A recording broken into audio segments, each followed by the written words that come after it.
Magandang araw mga ka-rides. Muli, ako po si Solo Rider, nais ko po magbigay ng kaunting dagdag kaalaman. Ito po ay para lang sa mga hindi nakakaalam. Ang ibabahagi ko po ay tungkol sa benepisyo ng pag-inom ng kape. Una, nag-i-improve ng energy level. Alam nyo ba na nakakaalis ng pagod at nakadaragdag ng energy level ang pag-inom ng kape?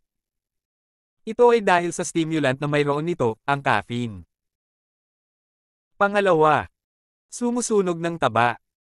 Alam nyo ba sa kadalasan na ang caffeine ay nakikitang sangkap sa halos lahat ng fat-burning supplement? Kaya nga madalas ang kape ang inumin pagkatapos kumain. Pangatlo, may essential nutrients. Maraming nag-aakala na ang kape ay isa lang mapait at maitim na inumin.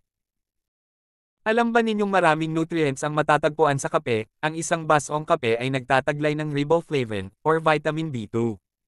Pantatothenic acid, or vitamin B5.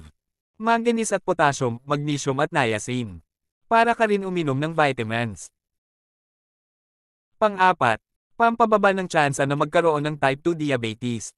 Alam natin na isang malaking health problem ang type 2 diabetes. Ayon sa pag-aaral, ang mga coffee drinker ay mas mababa ang tsansa na makadevelop ng type 2 diabetes dahil sa mga taglay nitong sangkap.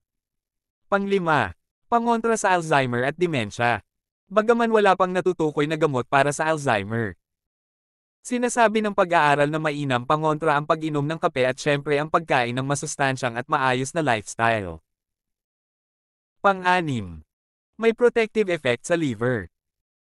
Ayon sa pag-aaral, ang pag-inom ng 4 na tasa o higit pa kada araw ay nakakabawas ng 80% ng risk para magkasakit sa liver. Pang-7, pampasaya, pangontra din sa depresyon. Bakit click ang mga coffee shops? Bakit dinarayo ito kahit mahal? Dahil ang pag-inom ng tasa ng kape ay nakababa ng depresyon at nakapagpapasaya.